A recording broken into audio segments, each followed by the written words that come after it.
Distinguidas señoras, caballeros, bienvenidos. Muchas gracias por estar presentes en este foro organizado por el Inter-American Institute for Democracy bajo el título Resistencia a la dictadura en Venezuela. Voy a proceder a la exposición del tema que me han encargado, que es el tema de la Convención de Palermo para Maduro y su organización. Ustedes saben que durante las últimas 5 semanas yo he venido publicando en mi columna el argumento de que la delincuencia no puede protegerse bajo la estructura de la política y que lo que está sucediendo en Venezuela desde hace mucho tiempo atrás, varios meses, años tal vez, no es política, es delincuencia, es crimen. Y tal vez esta situación se ha puesto más patente y se ha hecho más efectiva a los ojos del mundo los últimos 5 meses en que el pueblo venezolano se ha volcado a las calles, en que la juventud venezolana ha ejercido resistencia en contra de una dictadura que se ha consolidado o que se cree consolidada en Venezuela. Los medios de comunicación, resultado de la revolución tecnológica que vivimos, nos han mostrado en vivo y en directo, a través de todas las redes del mundo y a través de las redes sociales y los medios de comunicación, la comisión de delitos infraganti, que van desde atentados contra la vida, la seguridad, la libertad, la salud de las personas, de los ciudadanos venezolanos, que van contra restricciones a la libre expresión, delitos contra la libertad de prensa, y que han ido a matizar algo que ya se sabía y que es de concierto internacional, y es el hecho de que la denominada Revolución Bolivariana, liderada ahora por Nicolás Maduro, ha producido una cantidad de nuevos ricos resultados de una corruptela extraordinaria, que tiene casos probados como el caso de Odebrecht, que tiene hechos señalados y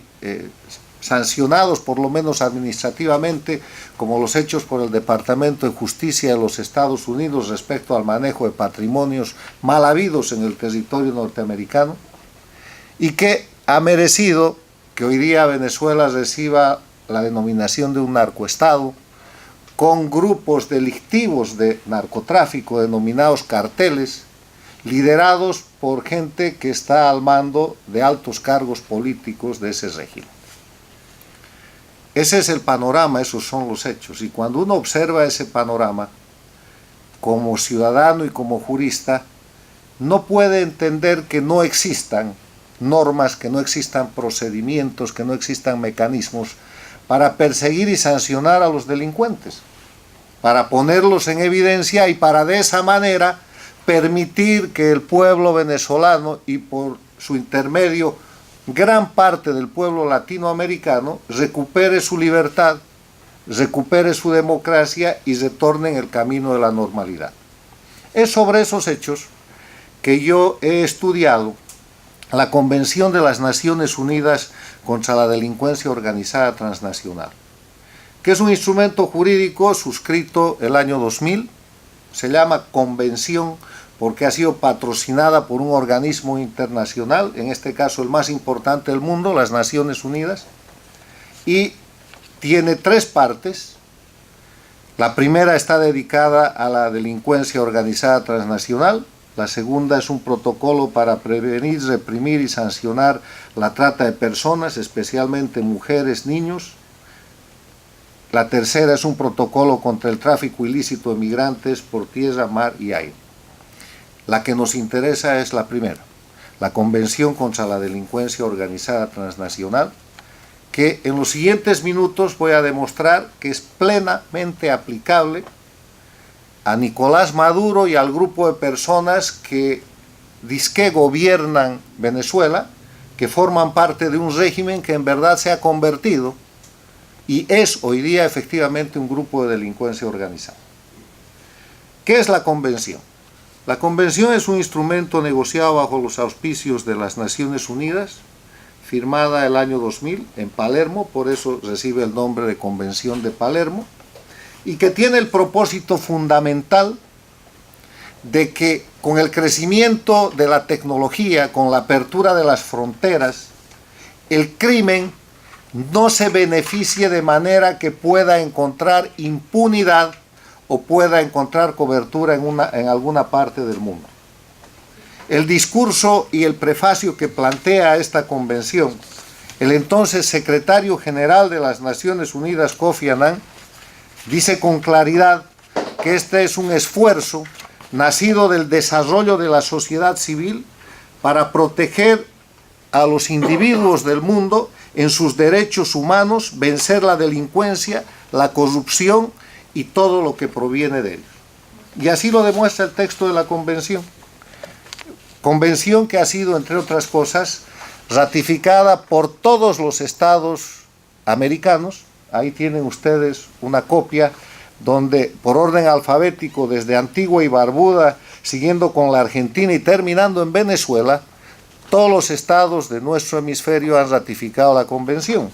Para los efectos de esta exposición, Venezuela ha ratificado el 15 de mayo del año 2002, Cuba ha ratificado el 9 de febrero del 2007, Bolivia ha ratificado el 10 de octubre del 2005, Ecuador ha ratificado el 17 de septiembre del 2002, Nicaragua ha ratificado el 9 de septiembre del 2002, Estados Unidos ha ratificado, raro en la política exterior norteamericana, el 3 de noviembre del año 2005, sin reservas. Eso quiere decir que la convención de la que les voy a hablar ahora, refiriéndome simplemente a ella como Convención de Palermo, es una ley de vigencia prioritaria en estos estados inmediatamente después de la Constitución política. Las preguntas son: ¿qué es la Convención de Palermo? ¿A quién se aplica? ¿Dónde se aplica? ¿Quién la puede aplicar? ¿Y cómo se aplica? Ya he descrito lo que es la Convención, un instrumento legal obligatorio de vigencia universal, que en el caso de Venezuela es además una ley nacional de aplicación preferente. ¿A quién se aplica? La Convención describe que la misma se aplica a cualquier grupo de gente que cometa delitos, que recibe la denominación de grupo estructurado. Y un grupo delictivo estructurado es un grupo de 3 o más personas que cometen delitos graves para obtener beneficio económico u otro beneficio de orden material. ¿Qué es un delito grave? La Convención señala que son todos aquellos delitos que merecen pena privativa de libertad de 4 años o más. ¿Y qué es el concepto este de obtener beneficio económico u otro beneficio de orden material? Es el hecho de que utilizando los delitos como medio, como instrumento, producen enriquecimiento, producen bienes o producen beneficios de carácter material, como el hecho, por ejemplo, de tomar y mantenerse en el poder político para tener impunidad y continuar cometiendo delitos, que es el hecho concreto que sucede en el caso de la Venezuela de Nicolás Maduro. O sea que ya sabemos que la Convención de Palermo sí se aplica a ese grupo de 3 o más personas: Nicolás Maduro, los miembros de su gabinete, sus comandantes, los miembros de lo que llaman la Asamblea Constituyente, que son el resultado de una cadena delictiva cometida públicamente con delitos infraganti, de violación, de suplantación de personas, de abuso de poder, de abuso de autoridad, para que instituida esa Asamblea Constituyente, totalmente ilegítima e ilegal, cometa otra cadena de delitos que son desconocer y destituir a los magistrados, destituir a la fiscal, hacer desaparecer el poder de la Asamblea Nacional Legítima, o sea, seguir cometiendo delitos. El delito genera un conjunto colegiado de individuos que a su vez están repitiendo la comisión de delitos. Es lo que se llama concursos delictivos reales, que además en este caso son infragantes. ¿Dónde se aplica la Convención de Palermo? Por mandato de la misma convención, la convención se puede aplicar en el estado donde se cometen los delitos, se puede aplicar en 2 o más estados donde hay participación criminal, por ejemplo en el caso del narcotráfico, En un estado se produce la droga, se trafica a través de varios estados, se comercializa en otros estados, se obtiene el dinero y se lava el dinero en otros estados, entonces hay varios estados implicados. También se aplica la Convención de Palermo, y esto es sustancial, cuando el delito se comete en un solo estado, pero tiene efectos sustanciales en otro estado. ¿Qué quiere decir esto? Y lo voy a poner con un ejemplo para el caso de Venezuela, que es un ejemplo importante. Los delitos de atentados contra la vida, atentados contra la salud, atentados contra la seguridad personal, atentados contra la libertad, asesinatos, apaleamientos, presos políticos, represión, torturas, todos vistos y demostrados públicamente como delitos infraganti en los últimos 4 o 5 meses en Venezuela. Han sido cometidos en Venezuela por Nicolás Maduro y su grupo de delincuencia organizada, con el objeto de mantenerse en el poder, de asegurar una dictadura, de terminar de destrozar las instituciones democráticas y obtener beneficios materiales que son el encubrimiento de sus delitos anteriores, nomás para poner el ejemplo del narcoestado, el ejemplo de Odebrecht, el desvalijamiento de PDVSA y cuantos más delitos han cometido, sostener en la cárcel a sus presos políticos, o sea, es una cadena de delitos, pero los delitos han sido cometidos, digamos, por venezolanos en Venezuela. ¿Cómo se aplica esto en otros países? Se aplica por este principio de los efectos sustanciales en otro estado. Ese régimen de miedo, ese régimen de atropello, ese régimen de terror, ese régimen de necesidad que ha hecho que los venezolanos busquen comida en la basura, ese régimen de necesidad que hace que la gente se muera por falta de insumos médicos y de remedios y de asistencia farmacéutica y médica, ha generado que los venezolanos se quieran ir y se vayan acelerada y apuradamente de su país. Ha generado lo que se llama migración forzada. Y esa migración forzada está presionando a Colombia, está presionando al Brasil, se está produciendo sobre Panamá, hay asilados políticos en Chile, hay perseguidos políticos venezolanos y gente que simplemente ha escapado porque se escapa por miedo a la Argentina, al Uruguay, a Costa Rica, a México, a Estados Unidos, a Canadá, a España, a Francia, donde no hay venezolanos. Y los venezolanos están ahí por su gusto, no. Están ahí porque o en su país o se mueren de hambre o los meten presos políticos o les hacen cualquier cosa peor.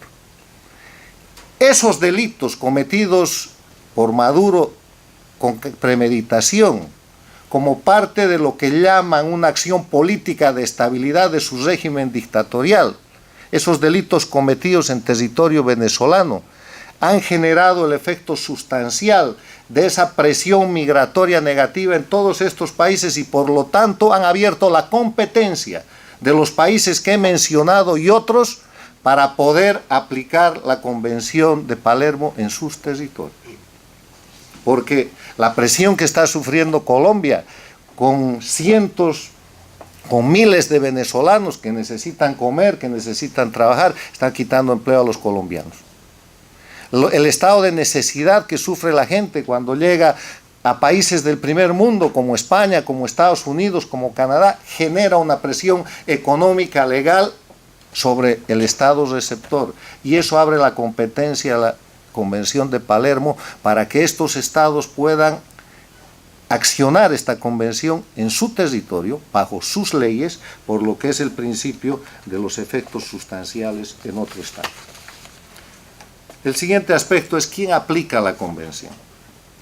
La convención no es otra cosa que un instrumento de persecución de los delincuentes en el mundo, bajo la premisa, reitero, de que no puede haber lugar donde los delincuentes se oculten. Entonces, en esa dinámica y en función del principio de soberanía de los estados que han firmado esta convención, las autoridades que aplican la convención son las autoridades de cada estado.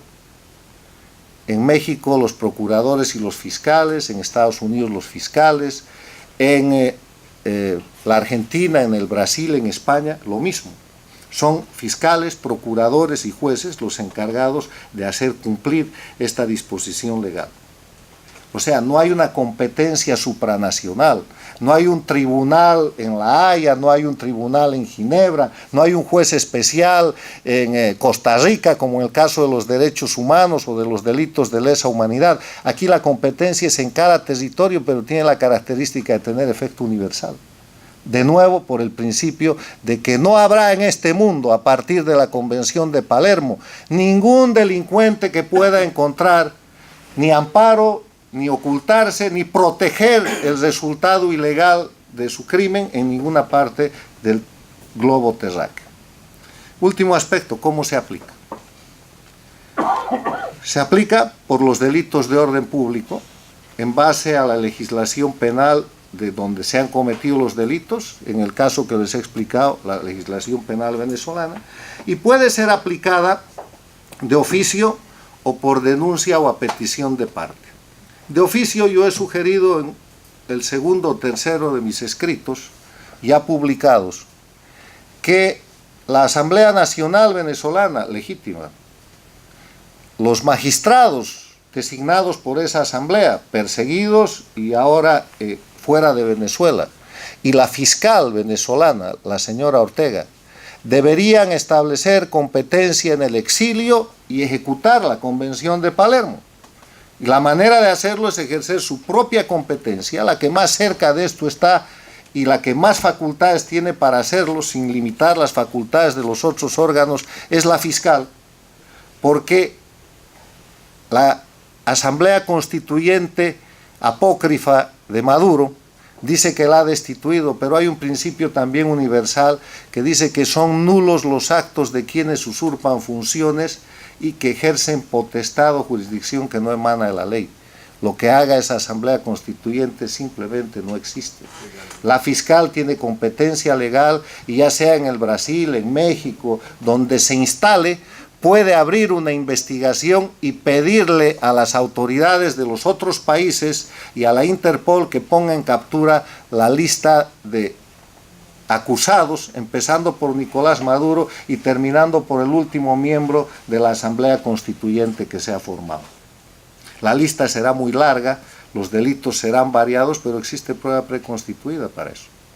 La otra manera de que eso suceda es que las autoridades fiscales, procuradores de los países que se sienten afectados por estos delitos, yo creo que lo están haciendo en el caso del narcotráfico, lo están haciendo tibiamente en el caso de la corrupción, como el caso de Brecht, donde los jueces y fiscales brasileños han dicho que cada país trate su propia corrupción. En el tema del enriquecimiento sin causa, el Departamento de Justicia de los Estados Unidos ha dado una señal, pero tiende a capturar los bienes y a evitar que los delincuentes entren al territorio norteamericano o hacer que se vayan. Pero aquí se trata de capturar a los delincuentes. Aquí se trata de abrir causas penales. Y esa instancia se puede producir de oficio o porque algún procurador, algún fiscal decide tomar esta causa, o por algo que hasta ahora no se ha dicho, pero que ya viene. Y es el hecho de que las partes afectadas, las partes interesadas, los organismos defensores de derechos humanos, los organismos de defensa de la libertad y la democracia, le pueden pedir al fiscal o al procurador de la jurisdicción, con prueba preconstituida, que aplique la Convención de Palermo en contra de Nicolás Maduro y el grupo que consideren, incluido como grupo de delincuencia organizada transnacional. Esa es la Convención de Palermo. Es una cuestión terrorífica para los delincuentes políticos, para los delincuentes que han hecho de la política el instrumento del delito, porque causa efectos muy importantes que son básicamente 4. El primer efecto es que se saca de la política a los criminales, porque lo que está pasando en Venezuela no es política. La política es un acto de servicio público, en democracia es un acto de delegación popular, absolutamente temporal, absolutamente sujeto a la ley en el marco del Estado de Derecho. La política es un acto que está acompañado de la necesidad y la obligación de rendir cuentas. La política es parte de la previsibilidad y el conjunto de garantías para proteger la vida, la libertad y los bienes de las personas. Eso es política. No es política el hecho de tener el poder y a partir del poder cometer toda clase de delitos con el propósito de mantenerse en el poder, enriquecerse sin causa y dominar y humillar al pueblo que eventualmente los ayudó a llegar a ese poder. El primer elemento fundamental es llamar las cosas por su nombre. No es política lo que está pasando en Venezuela, es crimen organizado. Y si eso sucede, hay un efecto que es muy importante. Y el efecto importante es simplemente que los delincuentes que tienen hoy día a su cargo la dictadura o el régimen dictatorial de Venezuela no pueden alegar condición de gobierno, no pueden alegar condición de Estado y no pueden alegar soberanía, porque no hay soberanía para los delincuentes. La soberanía es una protección para el ejercicio del poder legítimo. Y cuando en Venezuela se perdieron, como también lo demuestran los dos informes de Almagro en la Organización de Estados Americanos, se violaron los derechos humanos, se perdió el elemento de respeto a los derechos fundamentales, se perdió la división e independencia de los órganos del poder público, hicieron desaparecer el Estado de Derecho, hicieron fraude electoral para suplantar el poder popular y el poder soberano del pueblo, y violentaron los mecanismos de libre organización de las organizaciones y partidos políticos. Eso no es más política. O sea, el primer efecto es sacar de la política a los criminales y ubicarlos en el ámbito donde tienen que estar. El segundo efecto es ponerlos en evidencia. Es posible que con la apertura de una causa de estas no se pueda capturar de inmediato a esta gente que se ampara en el poder en Venezuela, pero no van a poder salir de ahí. La tercera cuestión es retenerlos en ese espacio territorial y finalmente juzgarlos y condenarlos.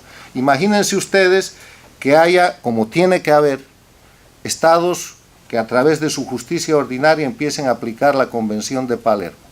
La reacción de Venezuela va a ser denunciar la Convención, alegar cuestiones de soberanía, pero es como si los narcotraficantes vinieran a alegar soberanía reclamando el uso del poder para proteger sus delitos. Y si ustedes se ponen a mirar la naturaleza y la cuantía, la cantidad de delitos que ha cometido y comete Nicolás Maduro y su grupo de delincuencia organizada, y el efecto transnacional que tienen esos delitos, desde la migración forzada hasta el lavado de dinero y el soporte a organizaciones terroristas que ya está siendo también denunciado. Ustedes verán que esto no tiene límite y que la Convención de Palermo es simple y sencillamente aplicable para el caso de Venezuela. Muchas gracias.